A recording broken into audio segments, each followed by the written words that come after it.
and welcome to another episode of Do Go On. My name is Dave Warnocky, and as always, I'm here with Jess Perkins. Hello, Jess. Hello, David. And this week, we are very, very blessed to be joined by our very special guest, Josh Earl.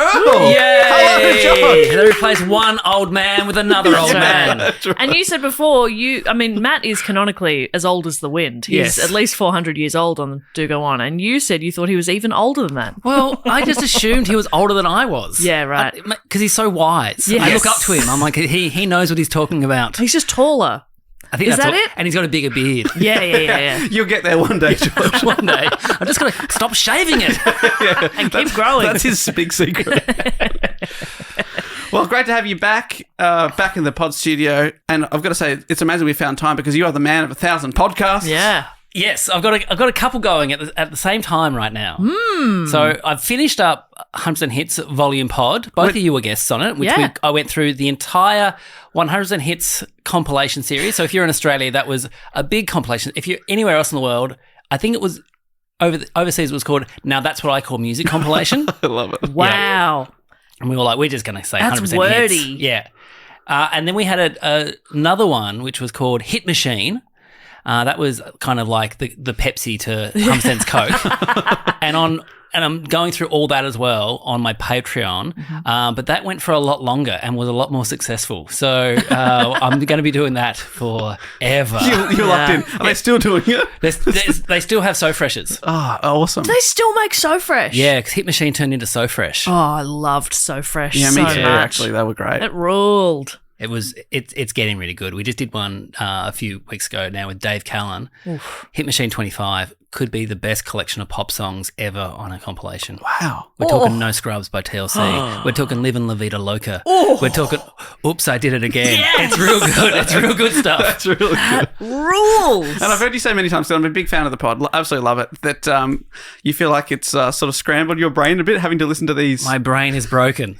You know when you listen to so much Eurodance and you start going, this is actually really good music. Yeah. And then you realise, no, you've just been listening to a lot of terrible music and this one's got something that you like in it. Well, that's part of what I love so much about it is you get great guests on, but also like to listen to your sort of maybe your ear change a little bit because you talk about how growing up you were a bit of a music snob and music was a big part of your life. Yeah. And then a lot of these songs, these bands you had no time for, but now you've come around. They are absolute bangers. Real bops. I still, and this upset a few people in the early days, I still really detest the Red Hot Chili Peppers. Okay. But I will admit they've got a couple of good songs. But and as guys, they might seem nice. Flea, every time I've seen an interview, seems funny, seems fun. Okay. But the people who listened to Red Hot Chili Peppers at my school were the bullies, and I still am going to hold the band responsible for that. Yeah, it's just a bit of trauma. That's Yeah. okay. That's all right. Like a lot of us go to therapy to work through trauma stuff. I say leave some of it. Yeah. It's fine. Leave it untouched. Leave a bit of meat on that fine. bone. It's all right. Little bit's fine. Moderation. So that's the pod that's what a couple of 100 episodes or so of that one out there. Yeah. So that one's out there. So the 100% is finished. The Hit Machine one's still going on the Patreon, and then I've got a new one called Four Burners, where I sit down with a guest and we go through this theory, which is like, say your life is a stovetop burner. Yep. 4 burners on it. One is health, one is career, one is family, one is friends. You can't have them all burning at the same time. You're going to burn out. So we go through the idea is that you turn one off. Like you just don't concentrate on that one for a bit, and then you can be really successful in the other ones. If you turn 2 off, you're super successful in the other 2. And so I sit down with a guest and we talk about their burners, where they're at, and at the end we discuss which one they're going to turn off. And it doesn't mean you're going to turn them off forever. It just means at this point in your life, you might.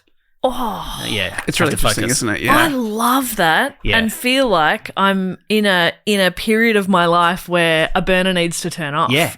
That's so interesting. I love that theory. Great. Oh, I can't wait to listen to people talking about that. People smarter than me, because then I can be like, I can take notes. Yeah. People better with gas than That's the you. thing. I just want to do it to learn from people. That's all. Yeah. That's smart. And also a podcast that doesn't require heaps of planning and research. All I've got to know is the guest's name. That's it. That's it. all I have to know.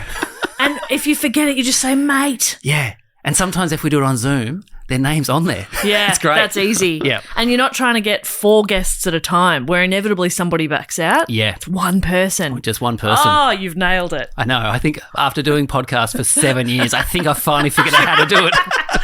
We are so jealous of it. Yeah, thank you for coming on this podcast, which requires days of research and writing. I love it.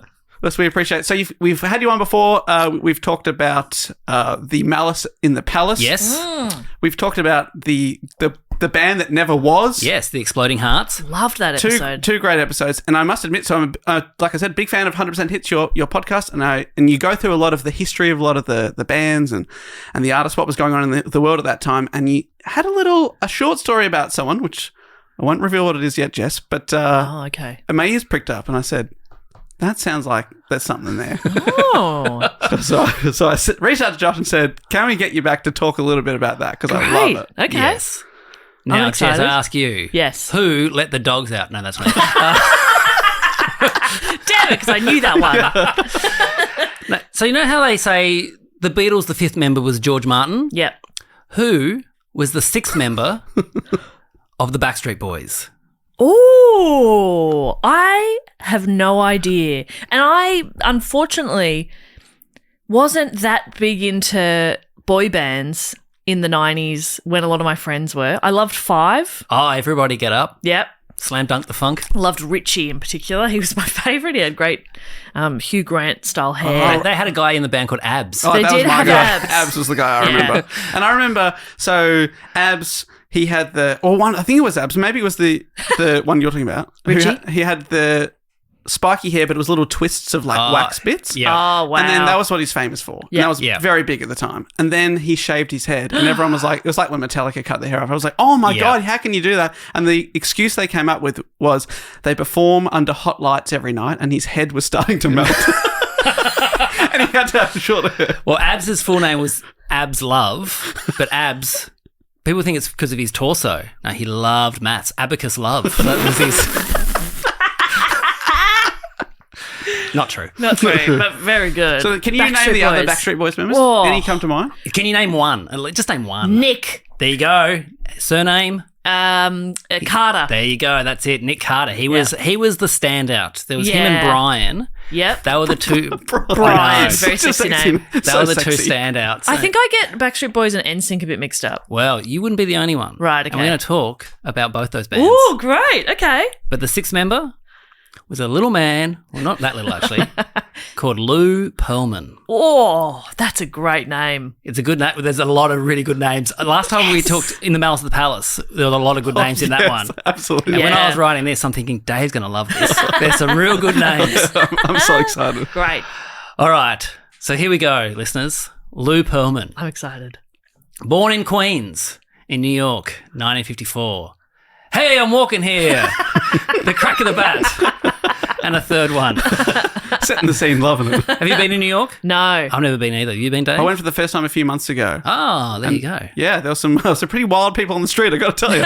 And very loud people too. Oh. Like you're in an airport there, and then if someone's having a conversation 100 metres away, you better believe you can hear every single word of that conversation. See, okay. So I think you've just done one thing that I see online a lot that annoys me is where people will be, like, you get it a lot with like Americans living in Australia, and they'll be like, here's 5 things I've noticed about Australians. And they'll say something like that, like they're really loud, or they all eat jam on toast. And you're sort of like, no, you've seen 2 people do that. There was one the other day which was like, they make you bring your own alcohol to a party, and it's like, not everyone does. And not every party.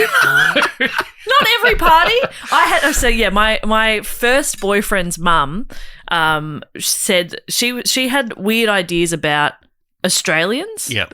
Being an Australian herself, which is odd, but like she was first generation Italian. She was Italian, and so talking about just like, you know, classic 5th generation Australians. She talked about we ate everything out of cans, and Like from the can?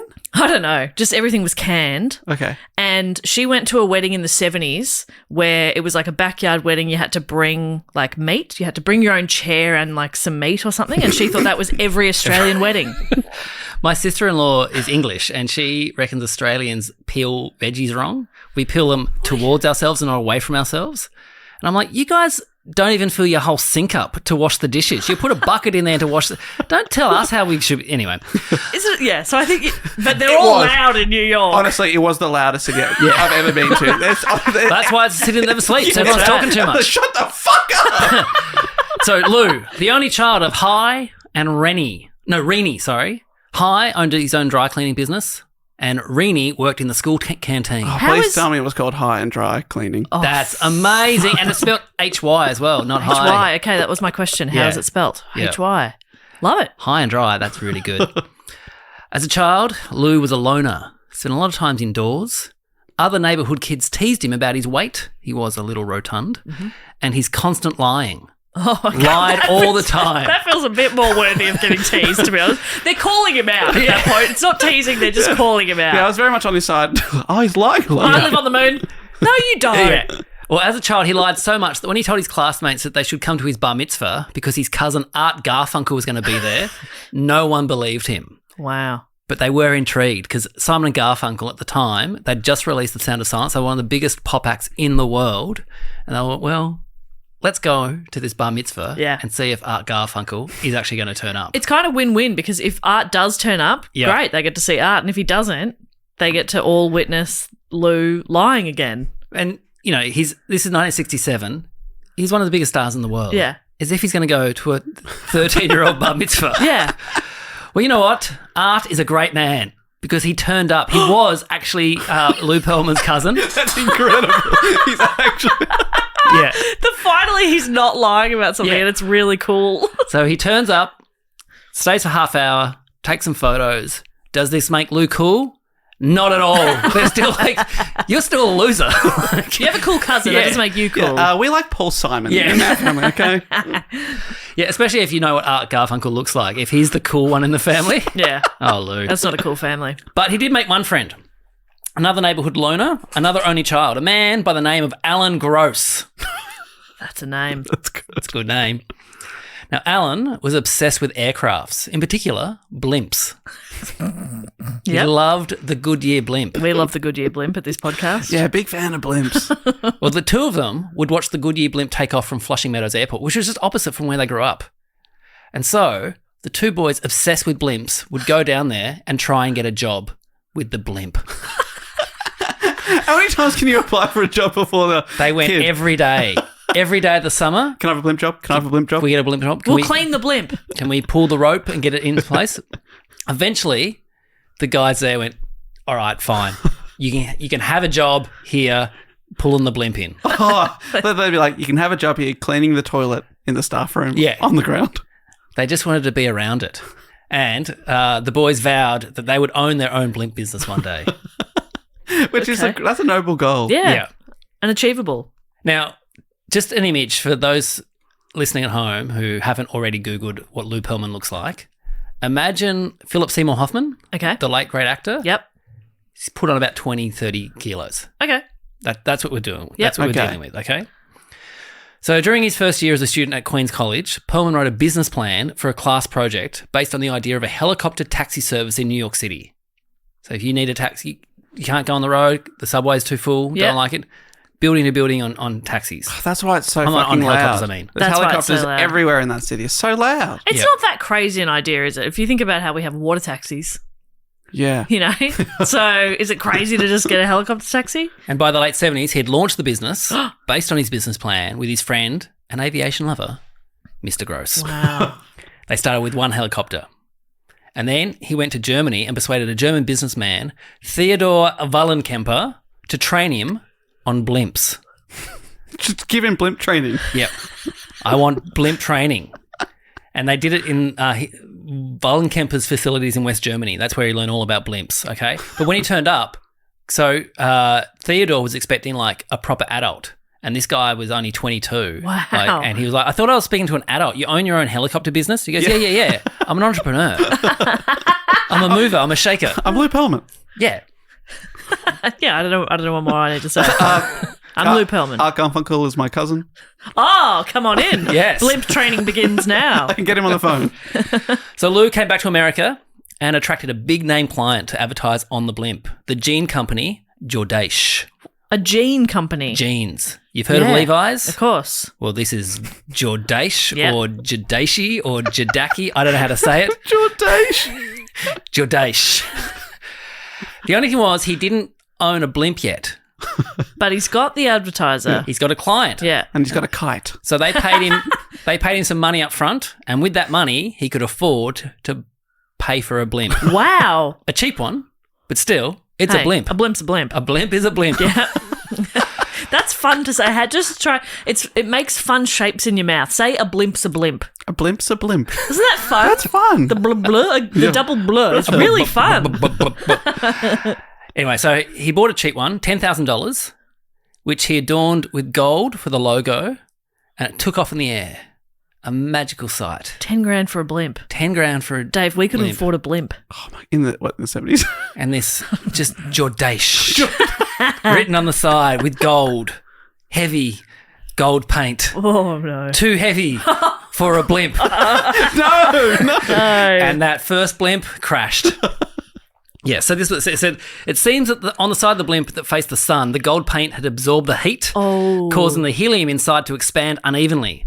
And the blimp started moving in circles and then slowly spiraled towards the ground, finally crashing into the trees just a few hundred yards from the site of the 1937 Hindenburg disaster. Okay, really salt on the wound. Don't take it off there. Yeah. It's happening again. The pilot, fine. Good. Yeah, it was a slow crash. Okay. Yeah. Which will be painful. Just go, we're hitting ground soon. Oh, no. Brace yourself. Oh no! Keep bracing. There's enough time to get embarrassed. Yeah. Which there usually isn't in a crash. Yeah. So Alan Gross was devastated. Their first blimp crashed. Lou, kind of upbeat about it. Took it all in his stride. Mainly because he had insured that $10,000 blimp for $3 million. How is that possible? How? That's a bad insurance company. That's incredible. Yeah. Alan questioned why it was insured for so much, and Lou told him to mind his own business if he knows what's good for him. It is his business. That's exactly what Alan said. Mind my business. This is my business. Wait, this is my fucking business. And he said, for your own safety, keep your nose out of it and stop asking questions. So Alan stopped asking questions. Alan, don't stop asking questions when it's business, mate. You're liable for stuff. Yeah. So with this $3 million, Lou moved out of New York and went down to Orlando, where he tried to attract bigger clients, and he started a new business called Airship International. I like Bought it. more blimps, What, 300 blimps? and this is the clients he got. He got SeaWorld. Oh, shit. We've heard of SeaWorld. Yeah, I know it. MetLife. I don't know MetLife, but it seems pretty big. Yeah, that sounds like it'd be a thing. Yep. And a little company called McDonald's. I've heard of it. Yeah. I know of it. Oh, is it Grimace? The whole blimp is grimace. Just perfect. So Airship International would also charter aeroplanes for people, which was pretty impressive for a company that didn't own any aeroplanes. He's really good. Yeah. He's an entrepreneur. Yeah. So for their promotional material, people thought they'd had one because on the poster was a massive plane taking off over Airship International headquarters.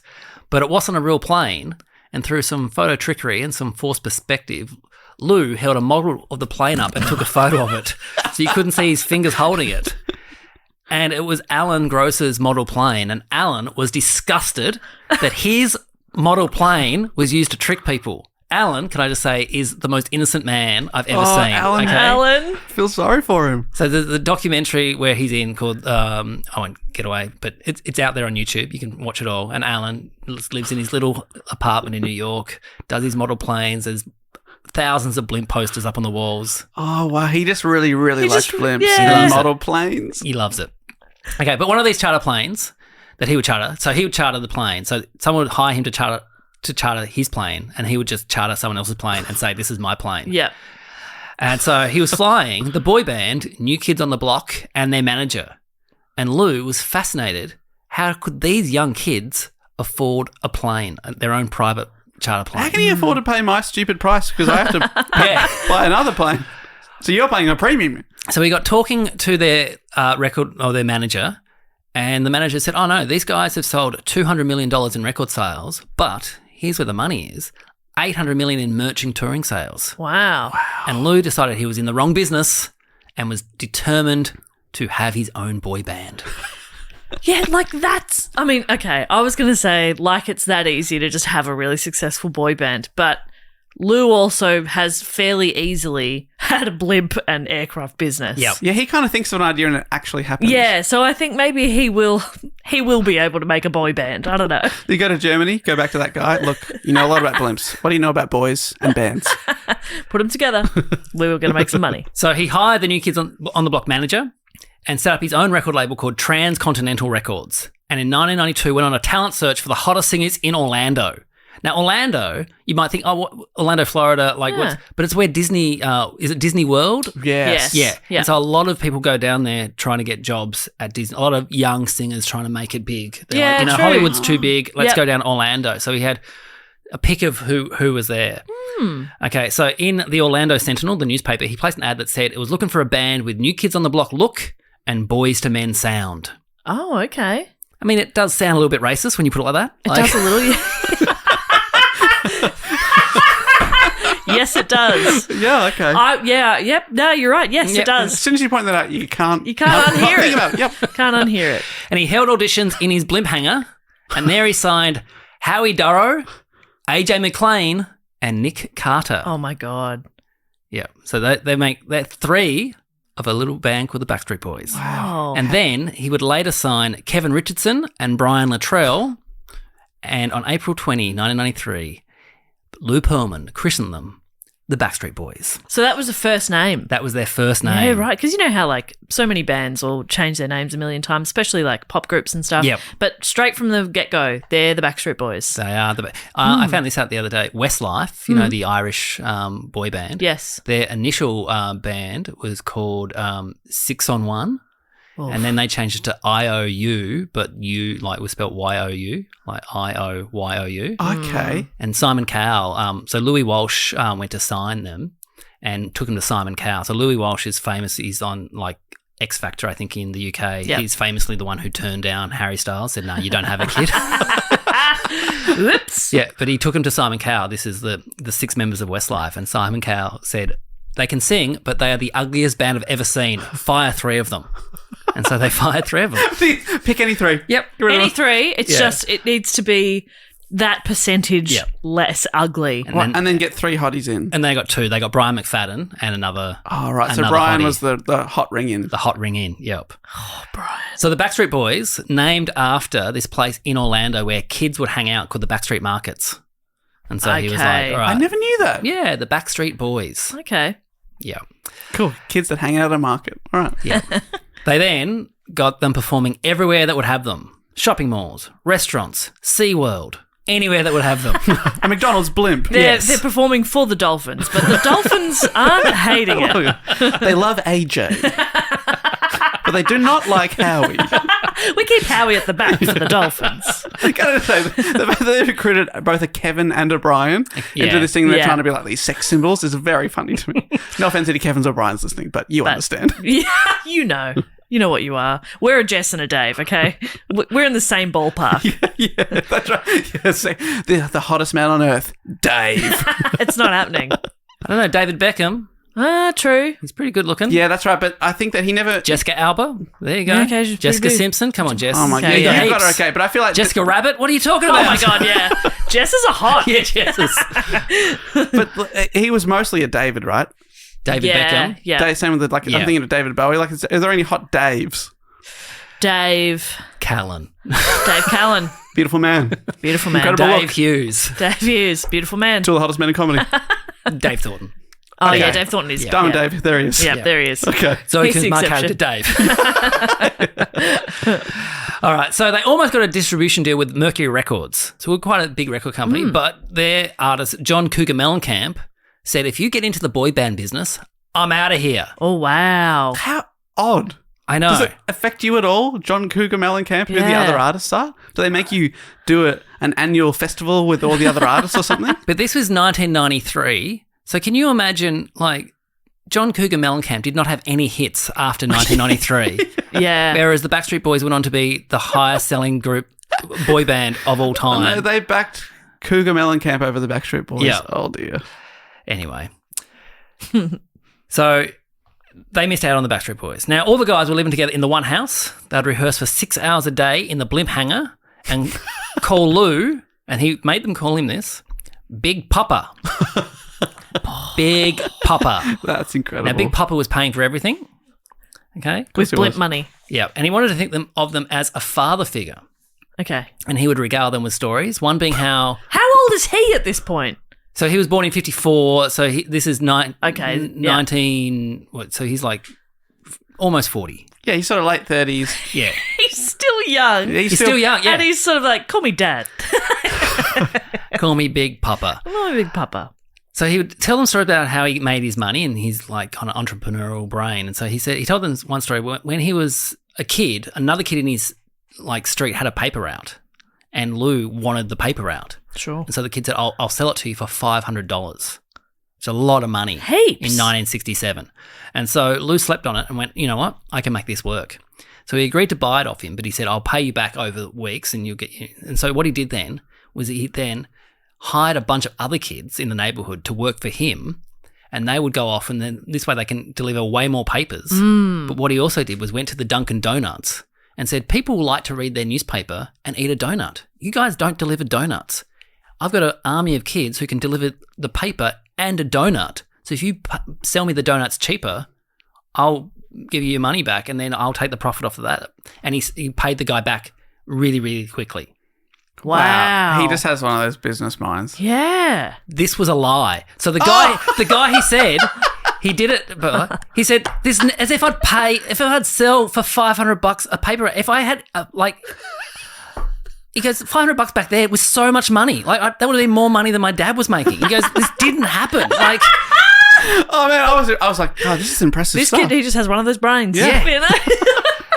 No, so we're falling for it. yeah. Because essentially what he is a con artist.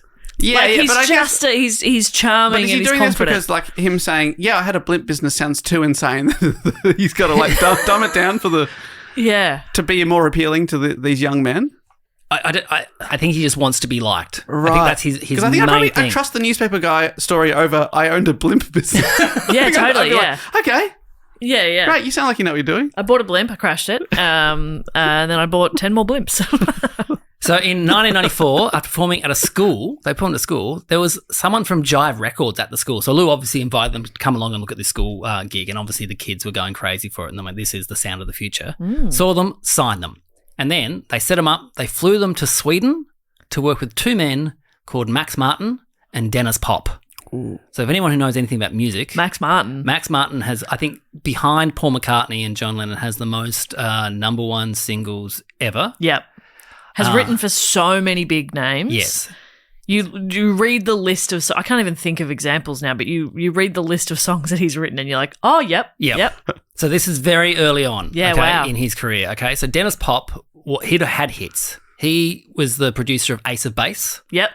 The Sign is a great story about how they sent him their demo, and this was back in the day where it was on cassette, and so he put it in his car and it got stuck in the car stereo. So every time he drove, he just had to listen to Ace of Base. And at first he said, I don't really like it. And then after a week, he's like, I love this song. This is amazing. The same thing has happened with me. My seatbelt in the front, the sensor is broken, so it doesn't think I'm wearing a seatbelt. So for the first 4 minutes of any drive, it's just going beep, beep, beep. I hated it. Now, I love that sound. I can't get enough. I would be driving the car off a cliff. Oh, it's very annoying. I'm getting it replaced later in the week, but it's been 4 weeks of that. That is so annoying. So Dennis has had hits with Dr. Alban. Okay. He's the dentist, right? Yes. He was a dentist Sing and pop singer. hallelujah. Oh, yeah. Which Yep. I love that. Yeah. Ace of Base and Michael Jackson's nephew's 3T. Wow. Yeah. Just in Germany and Sweden and in Europe and stuff like that. And Max just starting out as a producer, but was about to change pop music forever. Okay, so in these first sessions, they recorded their first single, We've Got It Going On, which was a hit in Germany, Switzerland, Austria, France, and the Netherlands. Wow. It was not released in their home country until way after, because a Montreal DJ heard it while he was traveling through Europe and played it on his show, on radio show in Montreal. Then it made its way down south to the US, and it peaked on the Billboard charts at number 69. Nice. A great debut. Great. Yeah. So can I ask, before they went and caught up with Max and Dennis? Dennis with a Z. That's good stuff. But like they were signed from that high school gig. show. So who was writing their music then? Or are they doing covers? I guess they're doing covers. Yeah, right. Cool. Yep. There you go. But they kept getting bigger in Europe, in particular Germany, the home of blimps. And when they released their song, I'll Never Break Your Heart, it sold 250,000 copies in Germany alone, and the band were voted International Band of the Year at their music awards, and their debut album sold 500,000 copies. Wow. Whoa. But the boys, not seeing any of this in their bank accounts. They were just on per diems, $35 a week. And Big Papa was paying for everything else. So flights, hotels, food, rent if they all agreed to live in Lou's apartment. He organised it all for them. And they're making $35 a week. $35 a week. $5 a day. I know it's the 90s, but that's still not much money. Yeah, I guess you could say it's not much money. Yeah. $5 a day. I'm going to go out on a limb. So it's Sorry, not much. guys, and just say that's not very much money. So eventually, the label decided, you know what, these guys, I think they're ready for America. And so they released the Max Martin Penn song, the I'll Never Break Your Heart, a song that recorded on June of 1995 when Nick Carter couldn't actually sing on it because he was 15 and he was going through puberty and could no longer hit the high notes. So on the actual recording, the first recording, he's not on it. He's now, since they've re-recorded it and he's on it, but at 15, he couldn't hit those high notes. Whoa. I guess I didn't realise that how He was young they young. were as well. Yeah. He was the youngest, yeah. So 1997, they'd already worked on their second album. The band were more excited about the new songs and really wanted the song Everybody, Backstreet's Back, to be their first American single, to which Barry Weiss, the head of Jive, quite smartly said, your debut can't be saying you're back. That's a great point. They tried to argue it. They could be like, we're back from a holiday, back from the shop. Yeah. We could be back. Yeah, doesn't it? The opening Yeah. line is, oh my God, we're back again. Who the hell are you? It's so good. Big fan of that song. Big fan. Love it. It is a good song. So good. One of the great pop songs. All right, so all of this was happening, and Lou, he was getting dissatisfied with how slow everything was taking. Takes a long time to write and record. Takes a long time to release. Takes a long time, all this kind of stuff. Oh my God. Dude, they've just sold 500,000 copies in Yeah. Germany. It's like straight up. You're only paying him $35 a week. You're fine. This doesn't happen to most bands. But he decided he's going to do something about this. What he was going to do, he's going to form another boy band. Perfect. Yes. He was thinking Coke had Pepsi, McDonald's has Burger King, Pizza Hut has Domino's. There's always a competitor, so why not him just make his own competitor? And so, for the Backstreet Boys, he was going to do this. So this time, he met with a young performer called Chris Fitzpatrick, who had just missed out on a spot in the Backstreet Boys. But Lou had kept in contact with him and said, if you get a band together, I'll have a look at it, and if I think it's good enough, I'll finance it. So Chris got his friends JC Chazé, Lance Bass, Joey Fatone, and Justin Timberlake. Do you know that band? Yes. Know the band? I know this band. So that originally had a guy called Jason Galasso, but he was replaced by Lance. So do you know how their name came about, NSYNC? No. It's the last letter of their first name. So The last letter of the... Yeah. So Justin. Yeah. JC. Joey is the Y. Yep. Chris is the S. And then Jason Galasso was the other N, but he got kicked out and Lance Bass came in. So they should have really been E-Sync. Oh, yeah. But there isn't an asterisk before the N. So I'm wondering if that's what the asterisk is for. Ah, right. Yeah. Lance. In case you're looking into it, Lance is represented by this. I didn't look this up. Maybe it is. Maybe that's what the Wow. asterisk is for. But that's, yeah. Anyway, they auditioned for Lou. Lou loved it. He loved the harmonies. He loved how good they were dancing. And he said, you know what? You're good enough for the hangar. So he got them all to move to Orlando and live in a house he organised for them. Lance's mum came down. She was a teacher, so she tutored the boys, okay, when they had time. They too were on per diems of $35 a week. Oh, my God. But Lou didn't tell the Backstreet Boys about it. Sure. He kept it secret, and on official documents for Transcontinental Records, they were just down as T5, as in Transcontinental 5. Didn't have anything to do with NSYNC. That's all. They were just there. So he followed the blueprint he had with the Backstreet Boys, flew them to Sweden, worked with Dennis Pop and Max Martin in Cheiron Studios, and when the Backstreet Boys found out about NSYNC, furious, okay?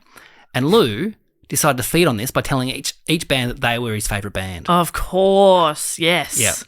Healthy. This worked for Lou, as both bands would work harder and try and beat the other ones. And also, at the time, they were pitched as, are you a Backstreet Boys fan or are you an NSYNC fan? Yeah, can't be both. It was the Blur Oasis of the Wow. the pop boy band world. Okay, so 2 years into this, only being paid per diems, performing huge venues, getting songs in the top 10 internationally, selling over 10 million albums, Lou invited NSYNC to a sit-down dinner with the parents and declared it check day. They're finally, after 2 years, 10 million albums, getting checks. Okay. Not just per diems. They're bringing in a few suitcases. Can Yeah. we guess? Is there an amount? There is an amount. So just think, they've been on TV. Yeah. They've sold out theatres. Yeah. Millions of albums. The merch must be through the roof because you said New Kids on the Block, they're $800 million of merchandise. Okay. So there's 5 members of the band. Okay. Yeah. So how much do you think they got paid for 2 years' work? Because he's paying them $35 a day. He's pocketing everything. I'm doubtful it's going to be a big number or a number that they should be making. It should be like a couple of million, few million each. You'd think. Like but 2 I'm million, 3 million thinking- each. That's what it should be, right? I'm even thinking like 25K, and I think that's too much. That can't be. It's got to be more than that. I think he's going to give them each like 10 grand and be like, hey, And then he goes, but entrees are on me. yeah, that's it. I think he's going to be Get tight. dessert. Get dessert. Come on, Big Papa's paying. Share though, they're big desserts. Whoa. Yeah. You can't eat all that. You share. Hey, Joey Fatoni. I know your surname's Fat One, but come on. Only one dessert. What do you reckon, Dave? I'm hoping it's $1 million. Yeah, I'd love it to be, but I think it's lower. How lower? I'm going to say 100 grand. You did say it. $10,000 each. That can't be right. $10,000 each. Can't be right. Everyone furious. 10 million records. 10 million And they're all records. getting 10 grand 10 each. Huh? 2 years' work? Go buy yourself something special. $5,000 a year. Like the parents furious. So it's a course. bonus. It's a bonus $100 a week. That he's like, there you go. Yeah. So Lou incredible. couldn't understand why. He goes, "What are you talking about? Like, Guys, you're ruining check day. I've paid for everything for 2 years. Where do you think that money's coming from? This meal is coming from like." He's like, "This comes out of the earnings. Like, you don't just get to fly private jets and you think no one's paying for it. That you're paying for it."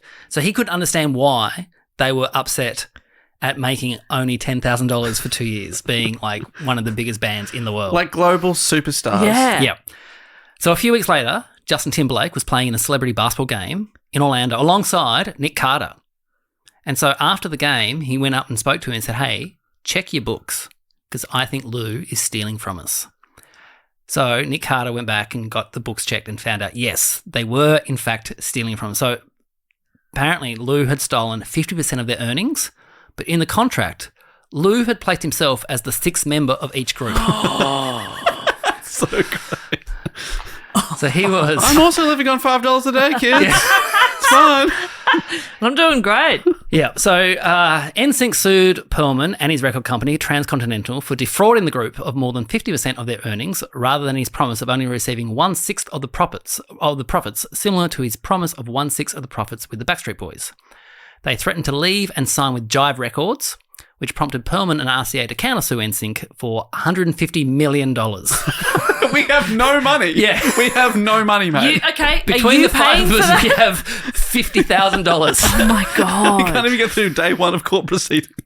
So Transcontinental, along with RCA's parent, BMG Entertainment, went to federal court and filed said $150 million suit in an effort to stop NSYNC from moving to Jive Records. He said, if you do move, you can't have the name NSYNC. We own the masters, so you can't play any of your songs. Mm-hmm. And they had their second album that they said you won't be able to release this second album. Okay.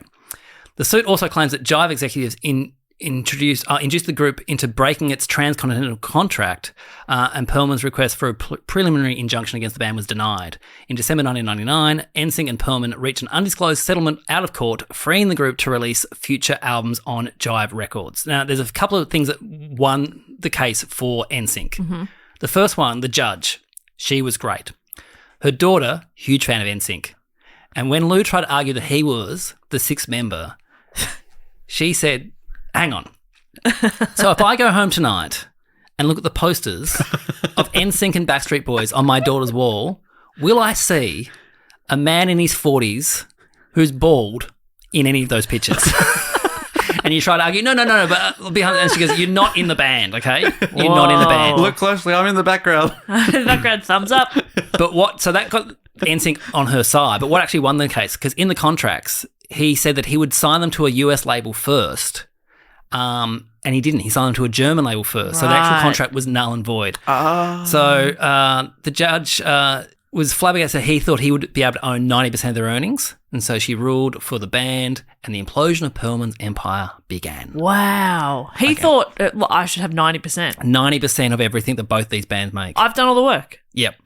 I'm the one on stage singing. Whose hangar are you hanging out in? Like, Yeah. I provided the hanger. I paid I think it's like 20 cents a word for the Orlando Sentinel ad. Yeah. Like, that's me. I did that. Biggest band in the world, selling huge amounts of records and stuff. Their manager should be also quite wealthy. Yes. Yeah, I don't think anyone would argue against. You could do quite well from this. You should be doing well. You're managing two gigantic boy bands who are doing incredibly well. Yep. And you've put in a lot of work. Yes, you should be living very comfortably. Yep. So should they. Yep. Yeah, So should they. You should all just be millionaires and be really You happy. should all be millionaires because also they're the ones in the public spotlight, which ruins your life. Yep. Whereas he just gets to go about his day, although he'd probably love the spotlight. Yeah, you should be wealthy. They should be very wealthy. Yes. Well, incredibly, this didn't stop bands still wanting to sign with Transcontinental Records. That thing of young people going, well, it worked for these guys. Yeah. Right. We can sign. It worked for them, like, in terms of being famous, not financially. No. So he signed a band called O-Town. Okay. I never heard. C-Note. I never heard of these. No. Nick Carter's younger brother, Aaron Carter, Yes. was also signed with them. Loved This Aaron is after Carter. the Backstreet Boys left as well. Still signed. And the younger Wow. brother still went, I'll Yeah. go with this. He had girl group Solid Harmony and a band called Innocence, spelled INNOSENSE, which for a short time, Britney Spears was a member. Oh. Yeah, but then she left to go solo. Here's something weird about it. So on her first national tour, she had Innocence as a support act, which I'm not sure is it nice or is it, hey, look at me now. Yeah, hard to say. I was you for a while, and now look at me. Yeah. I sold these tickets. Yeah. You guys can support me. Like, yeah. I'm doing you a It's favour. like Beyonce having Kelly Rowland as a support act. Yeah. Would Kelly say yes, or would she go, oh, no, I don't want to do that? Yeah, I don't know. That is tricky. Yeah. Depends on, the relationship, but probably feels a bit yuck. Well, speaking of yuck, we're about to get into some murky territory. Okay, great. Okay, so we've had fun with the blimps. Haven't we had fun? Remember the blimps? All right. Lou was a bit lecherous with some of the members of the bands, okay? So he constantly asked to see the guys' abs, arguing that as their manager, and he's selling them on their sex appeal, he needs to make sure that they are Sexy. still fit and healthy. Oh, my. okay? So he has, All right, boys, line up. Ab check. oh, wow, that's so odd, That's isn't it? really gross. He would also offer to massage the boys, and according to O-Town member Ashley Parker Angel, he would massage him into shape. He said because he had a degree in remedial massage. No, he didn't. No, he didn't. No, he didn't. Fuck, And wrong. these are young boys, too. Young boy. Oh, well, they're all over 18. I should put that out there. Yep, just in case. Yeah, okay. Yep. And he said he knew exactly what muscles to press to get them to pop without even having to work out. No, he didn't. Yeah. So Ashley let him, but luckily, not long into it, Lou got a phone call and Ashley ran out of the room. So if this isn't creepy enough, this happened to a man called Rich Cronin of the band LFO. So LFO is one of his other bands, and he told this story on Howard Stern. So he was living in Lou's house. Lou came into the room, all worked up, excited, and said, I've just got this massive deal for your band in Germany, okay? They love the band. The only thing is, for them to sign you, the head of the label just wants to touch your penis. That's what he's got to do. No, just touch It's it. a pretty normal deal. Happens all the time. So Rich outraged, and Lou saying, "I understand, but we've got to think about the band here. Okay, you've got to think about the whole band. And you know what? How about you let me practice on you first? Because Oh, my God. because I have a minor degree in psychology, so I can get you through this mentally." Guess what? He didn't have a minor degree You in don't psychology. say. No. Huh. Rich did not do it. Okay, great. Yep, he's But like, no. Yuck. Here's the third yucky thing. He had cameras all over his house. So this is the house that he made them live in. So there's cameras in every room, and the control room where all the TVs was his bedroom. Oh, gross. Yeah. So he also had a sunbed, a tanning bed, in his house. Yeah. And he'd invite the members of NSYNC, the one of the 2 girl groups he had, to come over and use it. And then he would offer the boys in the other bands, hey, do you want to see the girls strip off and use this? Oh, yeah. None of them did. None of them said. And then they actually told the girls from NSYNC, and they were like outraged. Wow. Yeah. Wow, I'm happy to Just hear that. statistically, that's a lot of young boys, and it is impressive that nobody, even young and dumb, you know, your brain's not fully formed. Yeah. That nobody was like, yeah, okay. I'm going to be a star. Yeah, that's right. So, in a sense, member Nikki DeLoach, she had already had her lawyer tell her not to sign with Lou, as it's the worst contract he'd ever seen. Wow. But this lure of being a star, she was, I'm going to sign it anyway. I think this is my only chance to be a star. When the band wanted to leave, because they realised he was awful, he would only allow them to leave if, on the release form, made him the 6th member of the group for the remainder of their career. So he just keeps profiting. He's just going to keep getting money. She decided not to sign it because the 6-member clause, and also of a confidentiality clause, meaning she was never allowed to speak about him publicly ever. And when she told him this, that she's not going to sign that, he said to her that he had life insurance out on her and said, okay, well, if you're flying or whatever, I have insurance. So just, keep that in mind. Whoa. And for a guy with like a history in the aviation industry, that's a very scary threat. Yeah. A history of tanking blimps. Yeah. Yep. And cashing the check afterwards. Wow. Yuck. Yeah. It's funny because pretty early on we were pretty sure he's a bit weird and crook, and now you're like, yeah. Well, it gets even worse. Oh, okay, good. so bands are leaving Lou, but he's still cashing in on being a talent breaker. And he purchased a talent agency where young people would pay money to get their headshots and put on a database, and he would promise them to get work, although no one ever got work. Of course. So it's just like thousands of people paying him money, and it's just collecting checks and using a photographer that he said, no, you have to use this one. Yeah. And so, yeah. And anytime they would get bad reviews or people would look into it and go, don't trust this company, they'd just change the name. So it went from Transcontinental Talent to Wilhelmina Talent Scouting, Web Style Network, Fashion Rock, and then Talent Rock. Wow. Yeah. And so the FBI was investigating in this, and the Attorney General was a man called Charlie Christ, who Lou... Charlie Christ. Yeah. Christ! Get in here. It could be Christ, Christ. Would you say Christ or Christ? I'd say Christ. Yeah. Anyway. Maybe Christ, but let's call him Christ. Charlie Christ. It's so good. Well, Lou and him became friends, and rumours are that Lou paid him out, and one investigator on the case believed this because they went to the Transcontinental offices to investigate, and she said every single person in the office didn't look up from their computer while they were working.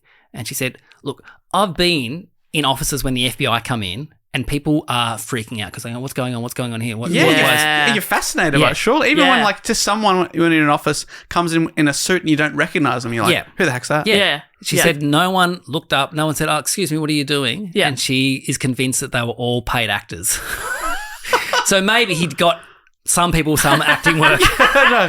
Wow, they all had their shirts off and their abs were incredible. But none of them looked at us. Yeah, it's like cops walk into a cafe and you're like, are they just here for lunch or has something happened? Totally. It's just fascinating. So they're just here for lunch, okay. Even if you haven't done anything dodgy, you're like, what's going on? Yeah. So her belief is that Charlie Chris tipped Yeah. Lou off. He said, all right, here's what's going on. Okay. But now it gets worse for Lou, okay? Because not only was he defrauding young people with big dreams of making millions, he also had been defrauding old people in the longest running Ponzi scheme in American history. What? Yeah. So he'd been defrauding investors out of more than $1 billion. What? Out of which $300 million is still missing. For more than 20 years, he would entice individuals to banks to invest in Transcontinental Airlines, Transcon Records, and both companies' parent, Transcontinental International Artists Incorporated. Wow. And so all three companies were not real companies. They only existed on paper. And so that's at least until the boy bands took off.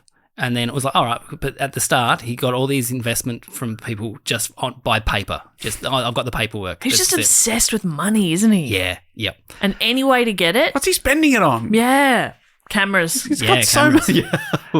So and a lot of people invested all their finances. He really preyed on people who had just like retired and got this lump sum, and he'd go, all right, this is a safe bet, okay? And in the documentary I watched, The Boy Band Con, lots of people are like going, he seemed like you'd go into his room and he'd have all the gold records on the wall and he'd be go, oh, hang on, a very important person's just walked in. And then to go, oh, sorry, that was just Justin Timberlake. Anyway, what can I do for you? Yeah. You guys are the most important. And he just charm them Yeah. and get them to hand over their entire life savings. And I don't, I mean, you can't pity people like this because they're Lou? awful. Yeah. But also there's a part of me that is like, how are you existing day to day when surely you are in some version of fight or flight constantly? The strain on your body must be so, because you can't possibly be that ignorant to it. You know what you're doing. Yeah. And you know you're scamming people and you know you're full of shit. You know you're going to get caught. That adrenaline constantly would be killing you. Yeah, there's so many balls to keep in the air at It all would be times. awful. You can't relax. Yep. So he got his loans from banks by creating a fictitious accounting firm called Cohen and Siegel. And he'd go, oh, yeah, this is my accountants. And It just sounds legit. does sound legit. So in February 2007, Florida regulators announced that Pearlman's transcontinental savings program was indeed a massive fraud, and the state took possession of the company. Most of the at least $95 million which had been collected from investors was gone. Orange County Circuit Judge Rene Roche ordered Pearlman and two of his associates, Robert Fischetti and Michael Crudell, to bring back to the United States any assets taken abroad which were derived from illegal transactions. So Lou disappeared. He went on the run. Wow. Whoa. He's taken off. Yeah, so In a blimp? So that's the thing. Slow blimp chase. Just there'd been sightings of him in Germany, Switzerland, Canada, Israel, but it wasn't until he was spotted in Bali by a German couple on holiday. Because, you know, the Backstreet Boys, huge in Germany. Yeah. Lou would have been famous in Germany. Yeah. He's the guy. He's the guy who's been on their poster in their bedroom wall. Wow. He's the sixth member. Yeah. Excuse me, are you the sixth member of the Backstreet Boys? So he was arrested on June 14, 2007 in Bali after being spotted by the tourist couple on holiday. He was living in a hotel called the Nusa Dua in Bali, and he'd been seen in Orlando in late January in 2007, in early February in Germany, including an appearance on German TV on February 1. You're really laying low there, Yeah. Ron. Wow. Lou. I You'd keep been- thinking Ron Pearlman, Lou Pearlman. He'd also been seen in Russia, Belarus, Israel, Spain, Panama, and Brazil.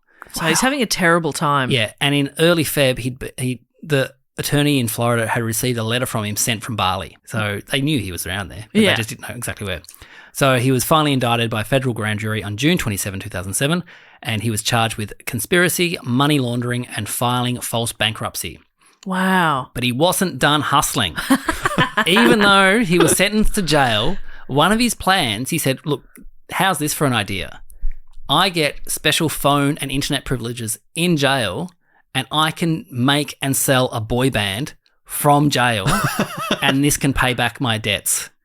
The judge said, no. I can put together the jail boys. Yeah. The guy that's sat next to me has got a great voice. Stupid do you think I am? He was sentenced to 22 years in prison, but he only served 8 years Of course. because he suffered a heart attack. Okay. And he died August 19, 2016, while Can't Stop the Feeling by Justin Timberlake was number 4 on the Billboard charts. I really wanted That's to be a good number feeling. 1. I wanted to be number 1. It would have been so nice. It's a fun song. It's in one of the Gnome movies or a Smurf movie. Trolls. Trolls. Yeah. Which is Yeah. why NSYNC are back, because they got a song on the new Trolls one. Okay, great. Yeah, they're back. Anyway, that is the story of the 6th member of the Backstreet Boys and NSYNC. That is an amazing story. That is so wild. What a wild... But, okay, I was thinking this recently. What movie was I watching? Champions. It's relatively new. Woody Harrelson. Oh, yes, he's a basketball coach. Basketball coach has a DIY, and instead of prison, he's offered prison, or he has to coach a community basketball team. This is I coach 2 basketball teams. I coach an under-10s and under-14s. To say it's a punishment, I don't know if this movie stands up. Well, because it's because he thinks he's like he should be in the NBA. Yep. So it's a big downgrade. But it's that or prison, and he thinks about prison instead. Josh, have you thought about prison instead of coaching? Oh, I don't think I'd do very well in prison. But I don't. When does that happen? I'm sick. I don't understand that trope in movies where it's like, you can go to prison or go train at this gymnastics gym. Stick It. That's a great film. But there's nothing in the rules that say dogs can't play basketball. I always go back to that when you're like, do movies actually hold up in reality? that's true. That's an amazing story. I knew none of that. I don't think I even knew that NSYNC and Backstreet Boys were like purposefully made to be competitors for each other. And it's so funny. So they had such a mark on the culture because MTV set up their Total Request Live, TRL, just because of these boy bands, because every day they'd have like just teenage girls out the front of the windows, MTV, just wanting to see if anyone was there. So they set up their whole, like, this is the boy band. Wow. And all the pop songs. And they would get just hundreds of girls every day screaming and going. Sometimes they were just screaming at windows. There was no one. We didn't interview anyone. They're screaming at windows. I was about to say that sometimes I feel like I missed out on a quite a pivotal part of being a teenage girl at that time, but I didn't scream at any windows. I don't feel too bad about it. But yeah, I missed a lot of that, which is a little disappointing, but whatever. Oh, you missed out because this guy's obviously a creep, a bad guy. Yes. Yep. But we have him to thank for the Backstreet Boys. I know. Yes. And that's something. And NSYNC. And NSYNC, who I wasn't as into, but Justin Timberlake, obviously, an incredible, influential career on pop. Yes. So I think Justin Timberlake, things turning on him. I think there's a lot of stuff. So Britney Spears released her memoir, and there's a lot of bad stuff about him being not the nicest of boyfriends. Sent her a text to dump her, and just said it's over with 3 exclamation marks. Yep. I mean, in the memoir, she did cheat on him with her choreographer, but apparently he had cheated on her with Nicole Appleton from the All Saints. Oh, wow. Yeah. Yeah, no, he doesn't seem like the greatest person, but a huge career. Yep. Huge, very influential. He also bought MySpace when no one cared. That's true. I forgot about that. He bought MySpace. Does he still own it? I reckon you could own it if you wanted. That'd put an offer in. $5 a day. I looked up Max Martin's yes. this is his Billboard Hot 100 #1 singles. Yep. So Baby One More Time by Britney Spears. Wow. It's Gonna Be Me by NSYNC. I Kissed a Girl. Is that right? Can you say It's gonna be May. May. Do you know, this is my thing. I found this out with my podcast. The reason it says May is Justin Timberlake recorded It's Got to Be Me, and Max Martin's like, no, you've got to say May. And he goes, what? And he goes, it just sounds, but trust me, because English not Max's first language. Yep. And he's like, no, this is how it works scientifically. This will be a hit. And there's a couple of other songs that he's written where it's got a weird May instead of me. And now it's a meme. Yeah. All because of Max. I mean, if it's #1, you can't argue with it. There you go. I Kissed a Girl by Katy Perry. Yep. So What by Pink. My Life Would Suck Without You by Kelly Clarkson.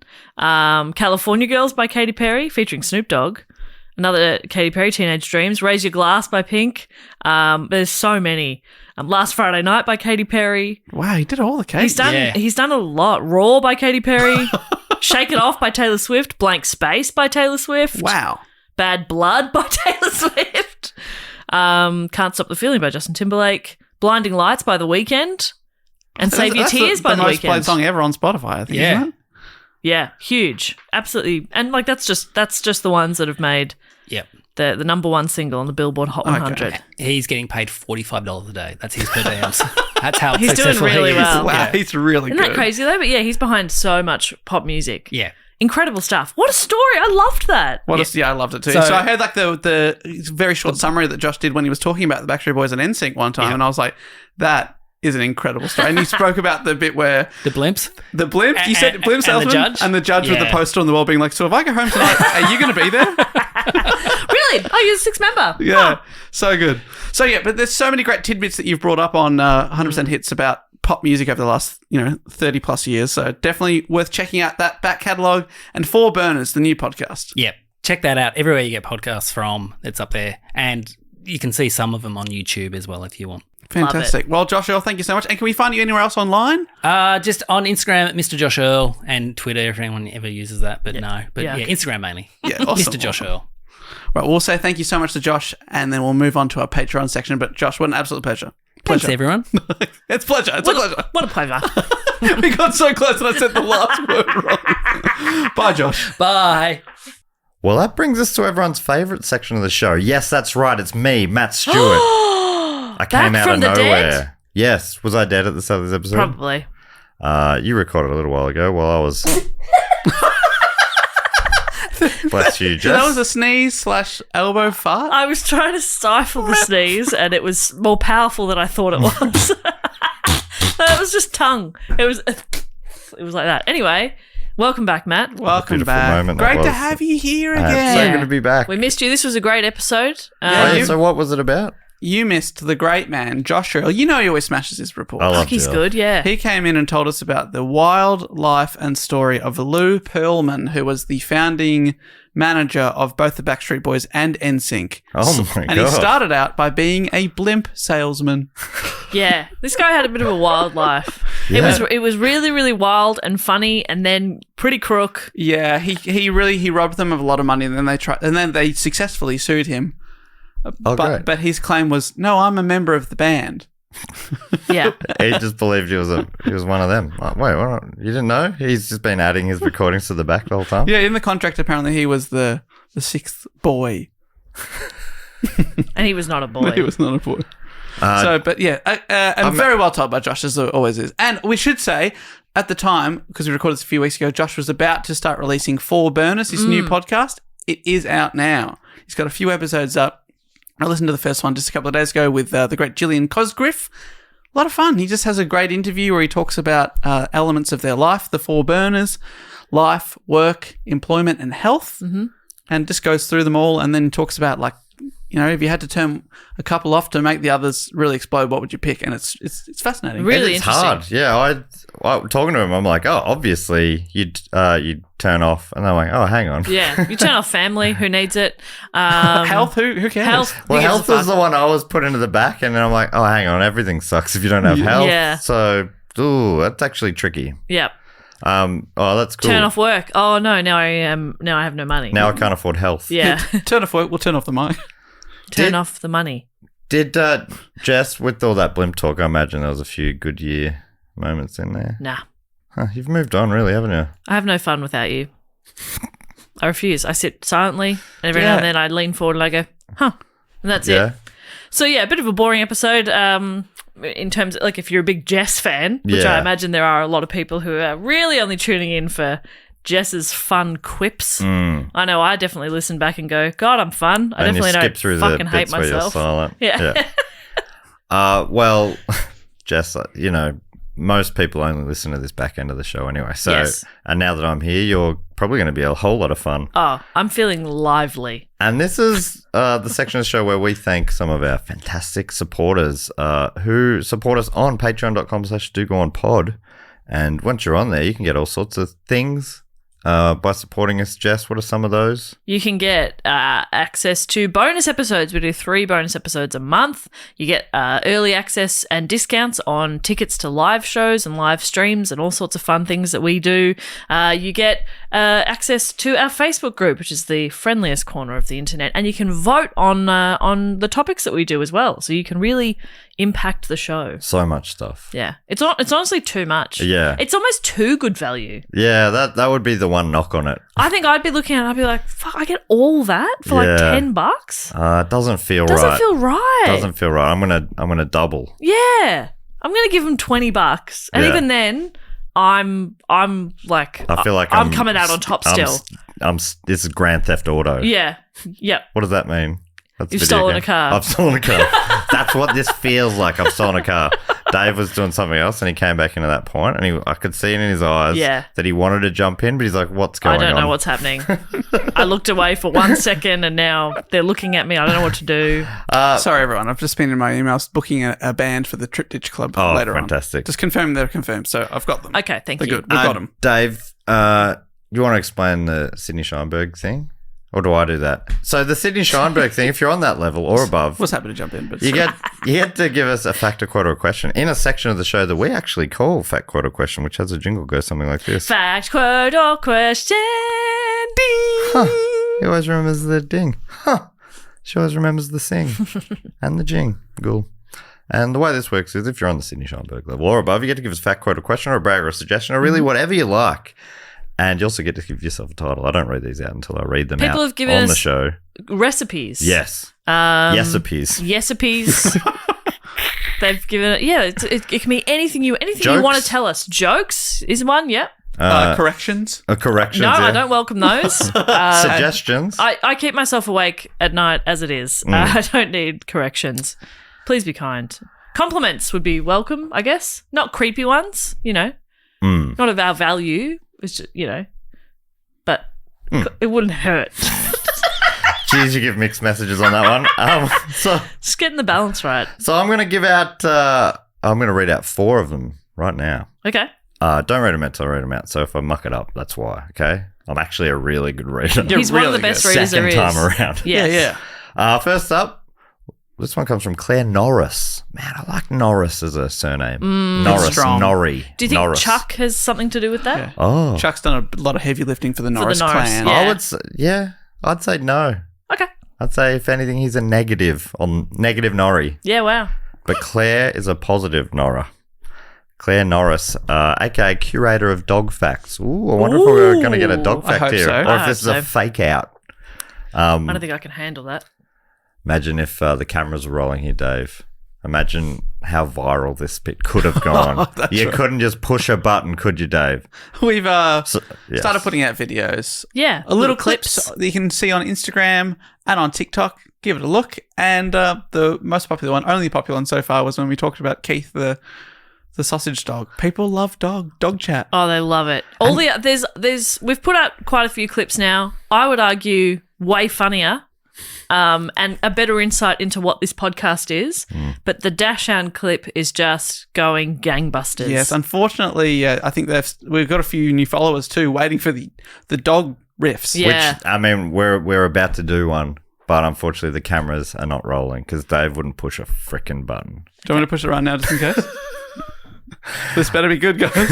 No pressure, Yeah. Dave. Oh, don't roll your chair over and push the button, Dave. We Too can't much delete pressure. it once we start. Yeah, Dave, don't. So do this it. better be good, Matt. I'm firing up the camera. Oh my god. Okay, here we go. V-Mix control. I think that's it. All right. I'm hitting record. Oh god. Oh, boy. We are rolling. This is Dog Chat 101. Hit me with a fact, baby. Okay, hey, you say Dachshund, and originally it was Dachshund. Isn't that interesting? Wow. Do you think that could go We've viral? also got a podcast. Check it out. So that was for the video, not for the podcast we're actually doing. All right. So Claire Norris has a fact for us. She writes, "It's a dog fact. It's just a new thank segment God. of the show." Dog fact. Hi all. Having a young child who watches Bluey regularly, so much so he started adding Australian vernacular into his language, like grey nomads and boot. Is grey nomads an Australian term? Right. Is boot an Australian? Yeah. They Trunk. say trunk. Oh, I thought Shoes. I went straight to shoe. Wow, they don't have shoes in North America. They don't have them. They're Well, I just very don't call cold. them there. They got cold tootsies. They call them G-strings over there. Or thongs. I forget. She goes on. I thought I'd bring you a Bluey-inspired fact, although not directly about the cartoon. Bluey, an Australian cattle. Blue. I should say reading isn't my forte. Uh-huh. Bluey, an Australian cattle, was the previous Guinness World Record holder for longest lived dog. I think Cattle dog. I think just the word dog is missing Yeah, there. it's a cattle dog. And that's got me. I've added it in now. I'm But going to you have think another go. There could have been some sort of misunderstanding where they thought that this cow was a dog, and they thought maybe Wow. cows live longer than dogs, and that's what happened here. They're like, this dog is this is the biggest dog in the world. No, Yeah. well, that's what they were also confused by longest lived dog. They just meant longest in length, and it's also a dog that lived. Yes. This cow's the longest lived dog. Surely if it was the longest dog, it would be a Dachshund. Yes, that's true. Or a Dachshund. Or a Dachshund. Yes. Hashtag Dachshund. Uh, Are we viral yet? We're trying so hard. so it lived an impressive 29 years. Oh. That's long for a dog? Yeah. That's so long. That's How long so have your dogs long. lived for? 3 so far, 4 Okay. for Humphrey. Yeah. Yeah. So this Australian 10 is old for a dog. Yeah, like we had a mutt growing up Yeah. that was 17 when it passed, and people were like, whoa. 17 is insane. Right. So 29 is incredible. Yeah, that's 'Cause freakish. What's at 7 is dog years? Yeah. Yeah. So what's that, Dave? 29 sevens? 203?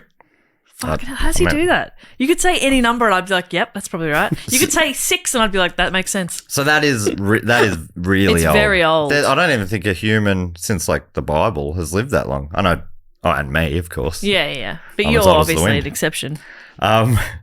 Anyway, Bluey was just passed this fall by a Portuguese dog, Bobby, who lived 31 years and is now the record holder. Whoa. It's true, but I believe that there's been some controversy around Bobby. Okay. Some people saying, is he really that old? But I believe I'm not a Bobby truther, I'm a Bobby believer.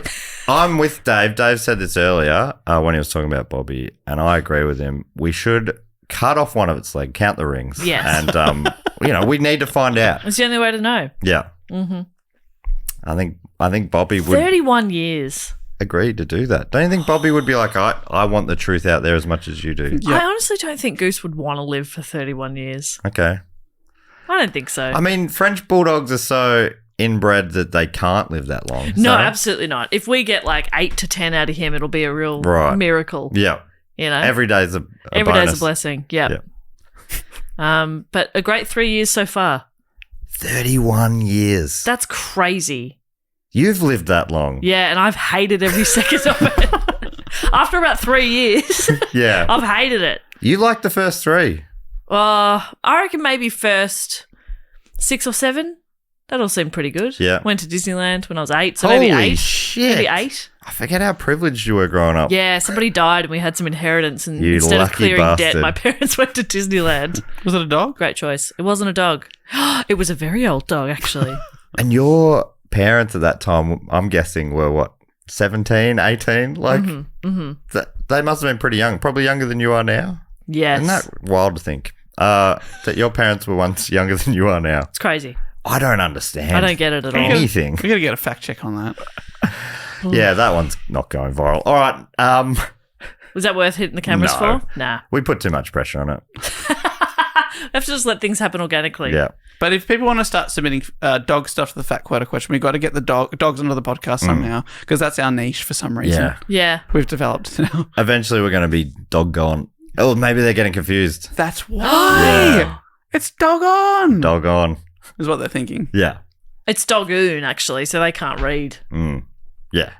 because they're dogs. Yeah. They can't see. They can only see in black and white, right? And our Can I tell you? our logo's in blue and yellow. I'll tell you a dog fact. Okay. This made Michelle Brazier laugh the other day. So I Sorry, assume- just before you do it, Dave, sing the dog fact jingle. Dog, woof fact. Woof! Thank you. She always remembers the wolf. I had to leave the house the other day to drop off my car to get serviced. I was gone for like 15 minutes, and I came back and Goose had weed and pooed on a doormat by the balcony door. On a doorman. Doormat. Oh, doormat. And Thank God. Matt hears Matt and he thinks of a man because he is Matt. Door me. Dorme? But then Did your dog poo on me? But then in talking to people about this, I said, but here's the thing. I told him I was only going to be 15 minutes. But mate. I told him. And then What I got else back do I and I have to said, do? Goose, I told you I was only going to be 15 minutes. And I was. Are you sure? 15 minutes. I looked at the clock and went, I've been gone 15 minutes. See that small hand? See that long hand? And I told him. But sorry, Jess, that's an hour and 45 in dog years. Dog minutes, And he that had is. to go. Like It was 8 o'clock in the morning. It was time. So that's on me. That's my bad. you know, he has his routine. I just can't reason with him. He's 3 now. Yeah. You know? What is the age of dog reason? I don't know if there is. I think it's about 7 in humans, so Yeah. he's past He's 21. that. Yeah, come on, mate. Come on, mate. You You're a should be bit old to be pooping on the floor. Get a job! Yeah. Goose! It's about time. Goose by name, tell you what. It suits him. This guy's a bloody Let goose. me tell you. Next one comes from Alex Dunhill, and I can only hope that this is another dog fact. Let's see. Alex has got the title of Cheese Suggester. Ooh, I think I might know what Alex is going to do with the rest of their fact quarter question. Jeez. That would be like if I was really, really, really, really rich. Yeah. Like I'm talking the top 10 richest people on earth. And, you know, you can have That's very assistants. rich. You can have chefs. I would employ someone who would be my official cheese suggester. I think they would have to work quite closely with your sommelier. Yes. Oh, Dave, before I get into this, can you do the cheese suggestion jingle? Would you like Gouda? I'd like brie. Cheese. She always remembers the cheese. All right, Alex. So you get to, when you submit these, you get, there's a drop-down menu of if it's a fact, quote, or question or whatever, Yep. or you can fill in your own. And in that one, they've written cheese. Good, yeah. If their submission isn't about cheese, I'll actually think this might be the funniest thing that's ever happened. Okay, well, I'm afraid It is about it cheese. is about cheese. Great. Alex writes, brie. Next one. Love a brie. That's it. Love it. I love brie Great too. suggestion, Alex. Great. You've given yourself a fantastic role, and you have got endless things to Yes. submit to the fact quote a question, which is fantastic. I look forward to next month's suggestion. Yeah, can't wait. Alex, if I can request a suggestion, I'd love something in the hard cheese family. Okay. I'm not much of a soft man. You the harder the better. You're a hard man. I'm a hard cheese man. I'm a hard man You're a to be hard around. man. Yeah. You are a hard man to be around. Thank you, Alex. Too much testosterone. Constantly hard, this guy. So masculine. Rock hard. Just like my cheese. cheese. I like my. Yeah, okay. Would love to have known where that was going. I like myself like I like my cheese hard. I think I'd be funny if I said it. Like, I love my cheese how I like my men. Hard. Yeah. That works. That works real good. Happy to- That works so well. That makes me Cheese. cheese. Next one comes from Chris Torres, aka official North Carolinian living in Ohio with family in Gary, Indiana of the podcast. Oh my Wow. God, Chris, you are living the dream. And Chris is offering us a fact, writing. Oh, hang on. What's the jingle for North Carolina living in Ohio with family in Gary, Indiana? North Carolina. Golden Mile, Gary, Indiana. Ding. She always remembers the jing. Is that what he said? Honestly, like ticking Hard to off, know. possibly, with the possible exception of Vermont, our 3 favourite places in America Yes. in one life. The Golden Mile. Can you believe it? With a hint of golden fact from North Carolina. And I finally ticked off one on that list. I've been to Gary, but I haven't still yet to head to God's Country, Ohio, and Shorts Country, North Carolina. So Chris has a fact writing, "Hey gang, I'm back with another North Carolina fact. This one Christmas themed. When's this episode coming out? It's pretty back. Boxing Day. Oh my God, perfect timing. Is that right? Which will be Christmas for Northern Hemisphere Yeah, listeners. true. I think. No, I believe this one is being released on the 20th. There's 5 days to go, everyone. Merry Christmas. I thought this one was coming everyone. out Boxing Day. Fantastic. So Perfect timing then.